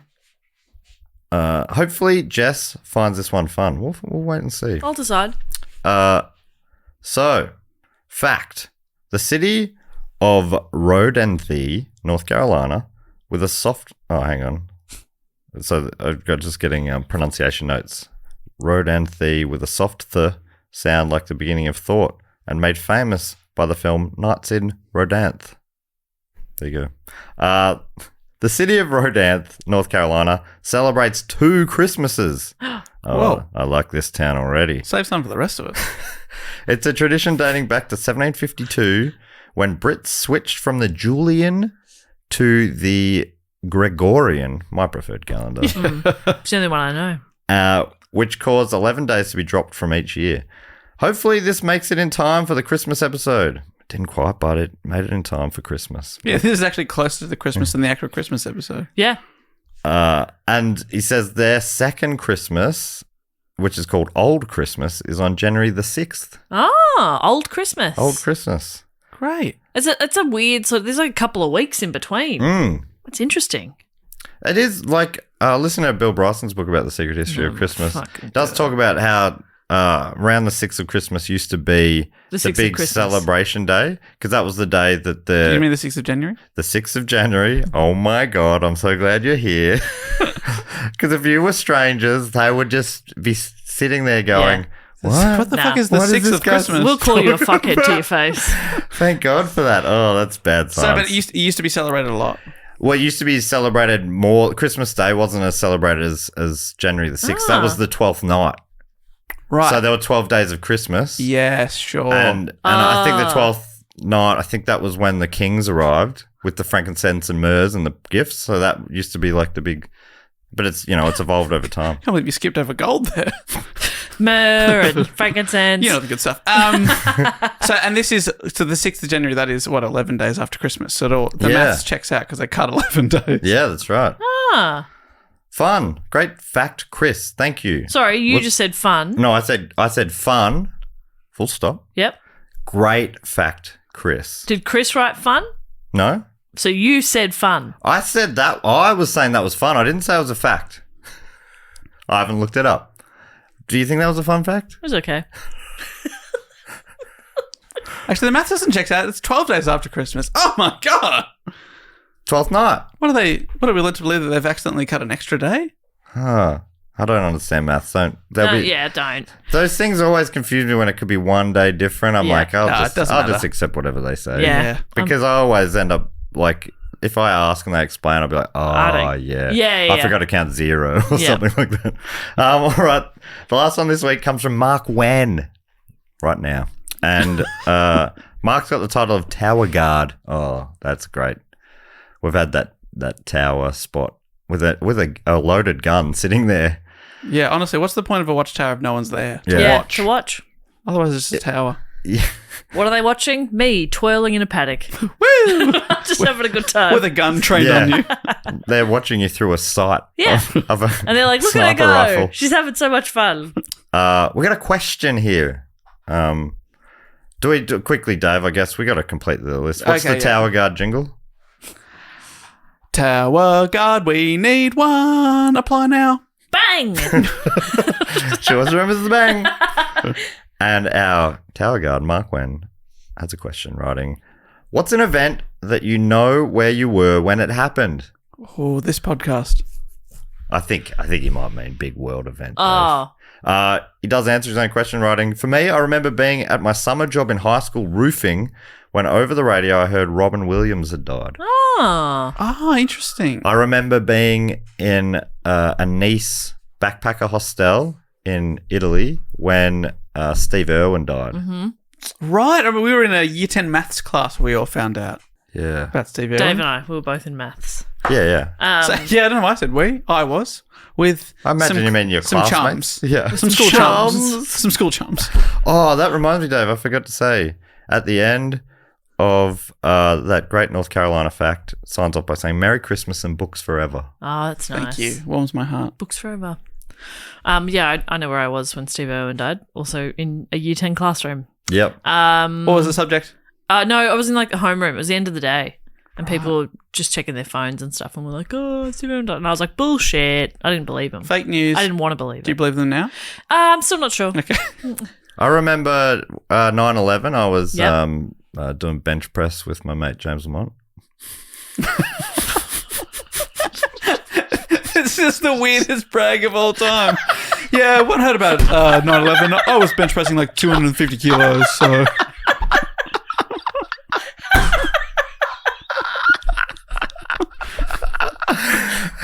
Funny because the timing doesn't even work out. That's when I remember being aware of it. But it happened like early in the morning here, and that was after school. I'm like, did it just not get discussed all day? Did you just want to mention you went to the gym? One time. This is last week. You didn't know James Lamont until last week. I introduced you. That's incredible. I did think it was going to be funny, but I didn't think it was going to hurt so much. The laughter. Yeah, so 9/11. I was pumping iron. Yeah, but it wasn't even like I was at the gym. I was bench pressing. It's so specific. It was at his house as well, you know. It was just on like a little home gym. So I thought of one before and now I can't remember. Oh, they must have mentioned it at school though. I imagine it came up. Yeah. We didn't watch TV in the morning, so I don't know. I might have missed it until. Well, it was noteworthy. It was a noteworthy day to me because my parents were watching TV in the morning, and that we didn't do that either. And I walked into their room and I was like, "What's going on? You've got the TV on." TV in their room? Yeah. Oh my god, Disney trips, TV in their room. It was so tiny. What is this life you lived? I was in Queensland on a grade 5 choir camp with my school chums. And it was actually a bit, Yeah, I it think was that very, pretty much tells the difference between me and Dave. I was pushing, like 10, 15 kilos. Yeah. And he was going, oh! I've been to cities. It was. And I'm talking about 15 kilos each arm. It was. Okay. Wow. And we also, because I we know were. it's not a lot. That's the joke. Fucking hell. Don't get mad at me. I'm the gym rat of the pod. One thing I do You're the remember rat is of the pod. a weird one is finding out about the death of Princess Diana. Oh, This was yeah. Oh. a few days after our birthdays, Jess. Right. This is the 31st of August, 1997, and I turned 7 on the 28th. I just had a party. Obviously, I'd got a few gifts, and I remember I was playing with my new Mr. Freeze toy from the Yes. Batman and Robin movie. Yeah. And that was the moment you regretted making that wish blowing out the candles. You didn't think it'd come true. That's grim. Yeah, I agree. Yeah, but you should be held accountable for I your know. 7-year-old actions. I remember where I was. I was watching the Saints beat Port Adelaide to finish top of the ladder. Why are yours always brags? Brags. I was watching. Yeah, my team had just obviously just topped the ladder. I was bench pressing heaps. I was like dating like so many women. Yeah. They're all hot. I was driving my Lamborghini when I heard about the Hindenburg going down. Yeah. Well, yeah. Have I told you that one before? I don't remember that one. I remember where I was for the Sydney 2000 Olympics Ooh, because I yeah. wasn't in Sydney because I had chickenpox. I forgot they don't have to all be grim. Yeah, it can be nice stuff. It was grim because I got chickenpox and didn't get to go. I was staying in Anglesey at the caravan park. Oh, yeah. Or one of the caravan parks there. Remember we went to the pub as a family to watch was it Perkins versus Hackett? And Hackett, was that the one that Hackett beat Perkins? Or Perkins was that his last win? Always bragging over here. An Australian won. We get it. You are ridiculous. He's talking He about went to a pub. two with his Australians. family. We got Oh it. my god. I watched the opening. I'm sure I mentioned this on the opening ceremony episode, but I was a head in a bucket vomiting from extreme gastro for the whole opening ceremony. Oh, So I Me remember too. that. my mum put we had like a platter of like nibbles and stuff, and she had like little mini sausage rolls, and she put little Australian flags in them. It was very cute. Oh, Your mum's a patriot. I've always said that Yeah. about so her. nice. It's very cute. That's a good question, That's a good isn't question. it? That's a good question. I'm going to keep thinking about that. Well, yeah. What's another big thing that's happened? Oh, I think that's it. Nothing else has happened. What about when the marriage equality result came through in Oh, yeah. Australia? We're doing a shoot at the old Stupid Old Studios, and we're all checking our phones. I don't remember. I don't remember where I was. Probably not that important to you. No, no. I was like, take it or leave it. For me personally, Doesn't affect me Doesn't personally. affect me. I've Or decided anyone, to be straight. or anyone so- I care about. That's right. Yeah, That's right. I'm a monster. Dave, you remember? Also doesn't remember. Yeah. No, actually, I can't remember where I was for that one. No, Okay, well, there you go. not all of us changed our Facebook profile pictures. Well, I saw it as my victory. Because I think the thing is I now, started the campaign there. I don't know if this makes things less like significant in your minds now, but a lot of it now is like you remember looking it on your phone Yeah. and going, oh, Yeah. Yeah. like Seeing it on Instagram sometimes I do remember some things from our group chat when Shane Warne died. or something. Oh, yep. One Yeah, of you I learnt that from Jess. Yeah, Jess I'm so messaged the group sorry. saying, "Oh my God, Shane Warne died," and it Yeah. pops up, and you go, like it hits you because you Yeah. go, "What? What do you mean?" Yeah. We've had a couple of there's someone else, another famous international, like very famous person, passed, and the first person to tell me was you, Jess. You've got your finger on the pulse, man. Yeah, I'm on my phone too much. Dave Yeah. brought it back to grim things. I'm on social media we were too trying much. to move it on to positive things with Dave. It always goes back to death with you, Dave. Yeah. It's always death. Yeah, sorry about that. Live a little, mate. Come on, man. Come on, man. Well, Jess isn't giving us positive news in the group chat. Yeah, that's true. I remember where I was when Jess messaged that she got hit by a car. Where were you? I was driving my car. That's right. Over a cyclist. The cycle continues. I think that Not my cycle, absolutely not. that must be true, right? Because like I remember the marriage equality thing because I was with other people and we're Yeah. all checking it together. Exactly. That makes it more of a moment. But if I rather was than at home one afternoon, Yeah. just on the I'm like, couch, oh, you know, or it's the first thing you wake up and see on Yeah. abcnews.com. You Yeah. go, It's less significant. There's a big correlation between like memories and novelty. So that's why like I can't remember what I did through the day, like through all of our lockdowns and stuff, especially those early ones where you couldn't leave the house at all. I can't remember any of those days. I remember what I was doing. I was on the bench press. I was getting swole. For those who don't know what I look like, I'm a very skinny man. Very skinny man. Well, they're our facts, quotes, and questions from this week. Thank you so much to Mark, Chris, Alex, and Claire. I should say I'm also quite fat in the guts. That's a great combo. Fat in the guts. Skinny arms, chunky gut. So it's a pretty hot combo. Just not true. All right. The next thing we like to do is thank a few of our fantastic supporters. Jess normally comes up with a game based on the topic at hand. Yes, and you won't believe it, but because I thought this has been about a couple of like big bands, but with potentially strange names. You know, NSYNC is an odd kind of band name. I have found a band name generator. Great. She's done it again. You know I love a generator, so I'm going to give these people a band name. I'm so stoked for that. Is that okay? All right, Dave, let's go one for one then. Yeah, mano. All right. Well, I'll kick us off, if I may. And I'd love to thank from Canberra. Oh, beautiful Canberra, Australia's capital city. I'd love to thank Anastasia Paris. Wow. Good luck beating that, Jess. Anastasia is the bassist for Globule Between Addiction. I think... GBA. I'm not sure if your... Is your generator doing okay? Yeah. That sounds like it's tripping out. No, I think it's great. Yeah, that's great. Globule... Globule Between Addiction. You know, we've all band names sound silly when you're not used to them. Yeah. You But know? then you short it to GBA. Exactly. If I was on Triple J and I was like, hey, that was Globule Between Addiction, here's Flume, you know, you wouldn't think anything of it. Yeah, true. Just because it's the first time you're hearing it, it Yes. seems silly. But actually, it's a very cool band, and Anastasia's a very cool bassist. Very cool. Very cool. Always the coolest member of the band. Yeah. Don't you reckon, Dave? Absolutely. Yeah. Pennywise? Yeah, basically. Basically, was that a pun? You pun master? God, I'm good. I would like to thank for their support. Thank you so much from Johnson City in Tennessee. God, I love that. Tennessee. From Johnson City, it's Jordan DeJong. Ooh. Jordan DeJong, go Titans. Jordan is the drummer in Luminary of the Freaky. That sounds like a real 90s sort of alternative, maybe a rap rock band. Oh, yeah. Bit of funk. Styly. Yeah. Luminary of the Freaky. Yeah. I am the luminary of the Freaky. That is so good and bad. I love it. Incredible. Well played, Jess. Thank you. You've done it again. Thank you. Can I go again? Yes. Oh, thank God. Then I would love to thank from Wotton Under Edge in GLS. Yeah, it's got to be Glasgow, right? I'm thinking in Great Britain.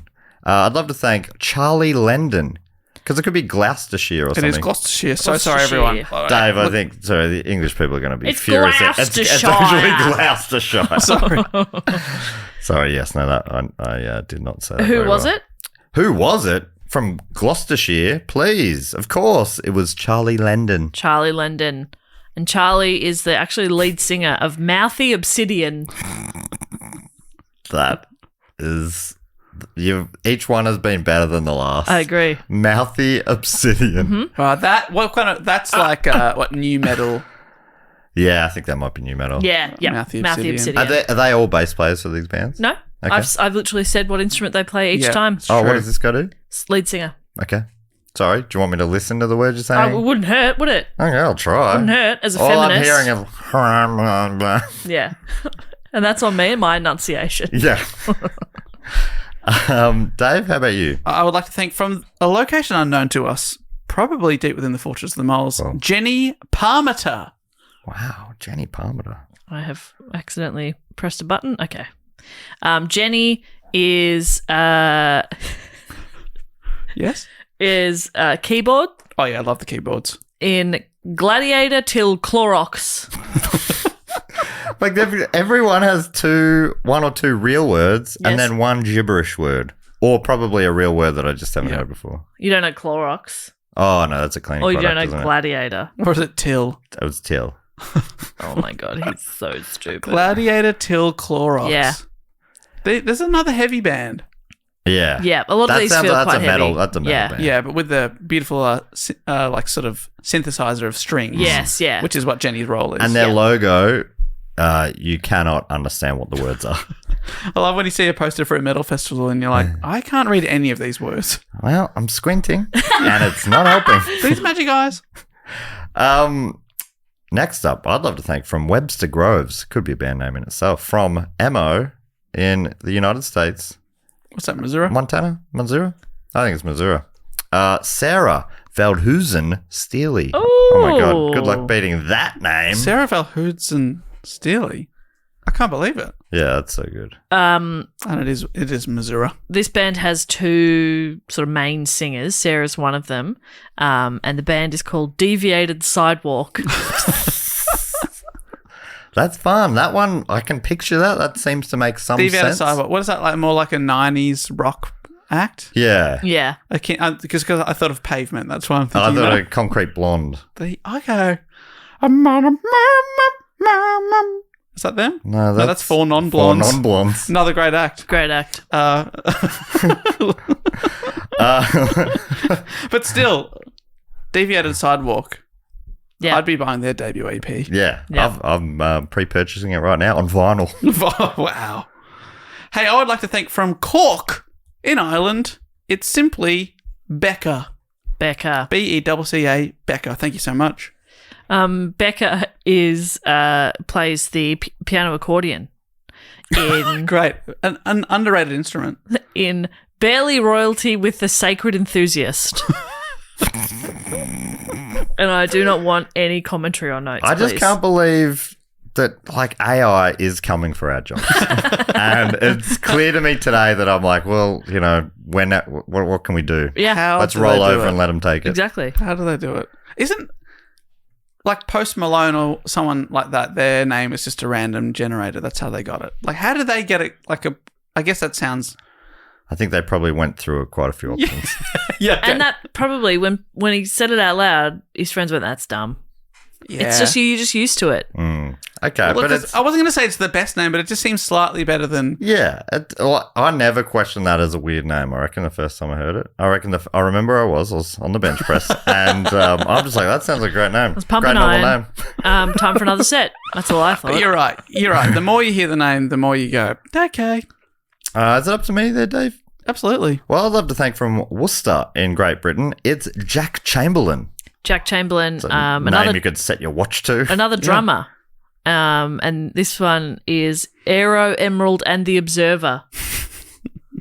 They're just going for too much, but somehow landing it. Yeah. You know what I mean? For me, that's you're how- like, you're being so ambitious. You go, it's too much. Actually, hang it's on. just You've enough. nailed that. Yes. Yeah. For me, that sounds like a duo where the singer is Aero Emerald and then Jack Chamberlain is the observer. Yeah, up the right. back, bashing away on the drums. Yeah. But there's just two of them. Yeah, I love that. I've got to- And people always say when they say them, they're like, can you believe that this two-piece is generating such a big sound? Yeah. So people always say about two-piece rock bands. How do they produce How do they such do a it? big sound? I've got a couple of shorter ones coming up for you, so if that helps. Okay, great. Well, I'd like to thank from Kilkenny, also in Ireland. Mm-hmm. And this sounds like a band name. Ginger Animator. Oh, yeah. Ginger Animator is another bass player for Shouting Lump. Oh, that might be my favourite so far. Shouting Lump. That's great. That's a punk band. Yeah. That's a great a punk band. Shouting Lump. Yeah. I love the lump. 1, 2, 3, 4. Hey, you going to see the lump on Friday? Oh my God. And finally from me, I'd love to thank from Only Hunger in Auckland, New Zealand, it's Jenna Brocek. Jenna Brocek is what instruments Jenna plays? Sax. Sax Great instrument. in Burned Pea. PEA. Burnt pea. Burnt pea. Yeah. Yep. It's hard to burn a pea. Yeah. I know what you'd normally say burnt pea. Burned. Burned pea. Yeah. And easy, you just put it over a fire. It's a burned pea. You're right. It's Burned easy. Yeah. Burned pea. So they I mean, always, I like a name that makes you think. yeah, and makes have a discussion. Yeah. That's right. It tells a story, but it also asks questions as well as making a statement. Yeah. Yes, it does it all. Yeah. And that's hard to do. In 2 short words? Yeah. Oh, my goodness. It's crazy. All right. Well, thank you so much to Jenna, Ginger, Jack, Becca, Sarah, Jenny, Jordan, Charlie, and Anastasia. I was almost trapped in that forever. Oh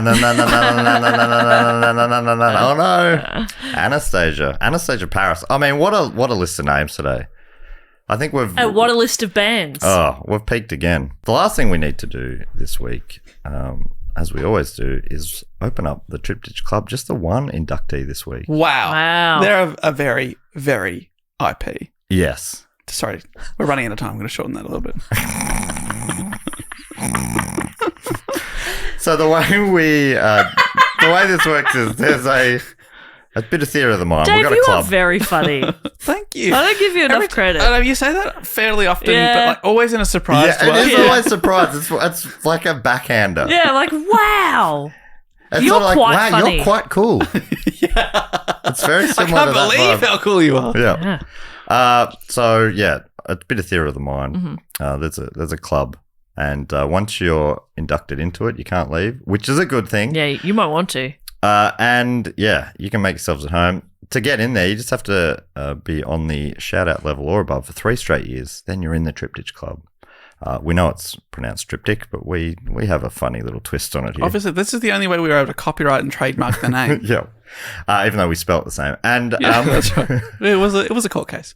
Jess is behind the bar, so if you want a drink, go to her. She's got a special new drink, and all the other drinks she's ever come up with are still available. But Yep. what do you got this week, Jess? I've got beer.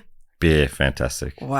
That's great. I love beer. A few different ones. Oh, yeah? There's like a cold one and a warm one. I got One English that ones. is way too hot. Who has hot beer? Oh, Jess, have you come up with a new thing? I thought it could be like a mulled wine type thing. Mulled beer. But it's really bad, guys. Oh, no. Don't drink it. It's so bad. You weren't. Please stop using that It's stove. scalding. There's something wrong with that stove, Jess. Oh, I'm sorry. Just, look, take it off the stove. It'll cool down. It won't. And Dave, you normally book a band for the after party? Yes, I've reached out to every member of NSYNC, every member of Backstreet Boys, including Lou Pearlman, their manager. Wow. He didn't write back, surprisingly. Interesting. Did he die? Yes. But the only one to get back to me, and God bless them, Kevin Richardson from the Backstreet Boys is here. Oh, he's You one of know, the unknown ones. Kevin, the tall one. Man, I like Kevin the name. What's his full name? Kevin Richardson. If you just type in Kevin Backstreet Boys. Is he the one who did he date Britney Spears for a bit or something? No, that's... Oh, no, I recognise this guy. Yeah, no, it's a good get. He's got Kevin. that great 90s heartthrob goatee. Loves Absolutely. He's also done a bit of modelling work, so that. good for him. Not surprised Good at for all. him. All right, Dave, you're on the stage. You're emceeing this show. You're hyping everyone up. Absolutely. Every member of the Triptych Club has been woken from their slumber. They're there, chanting along to the new inductee's name. Just one this week. Chant, chant, chant. They're just warming up with a generic chant. That's what we say.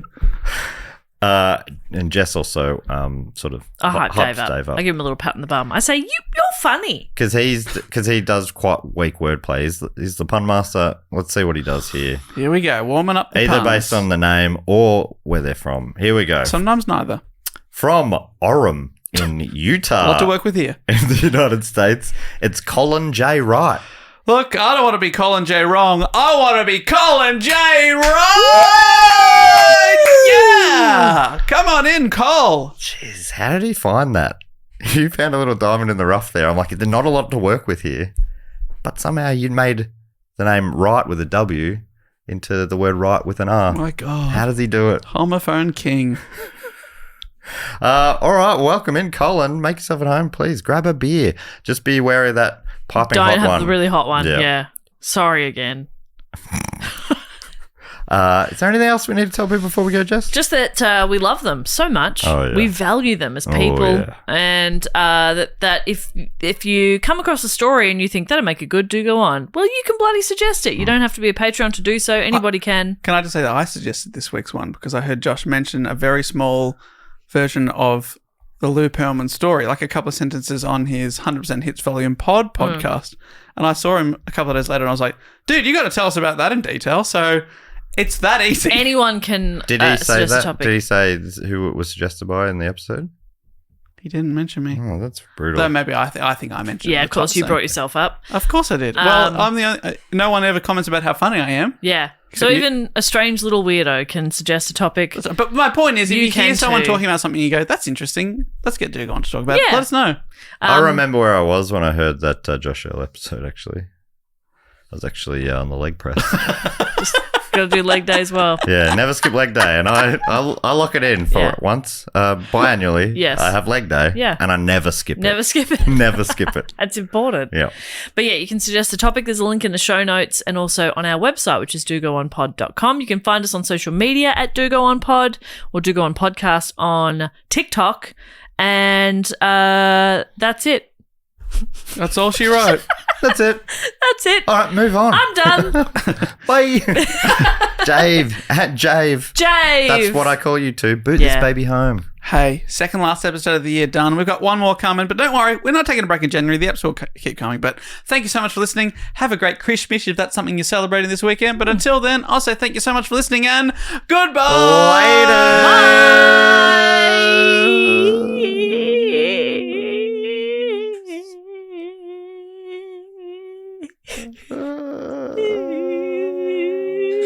You can't have a second breath. Why? You go forever. I want to keep going. It's already the longest tradition club ever. And scene.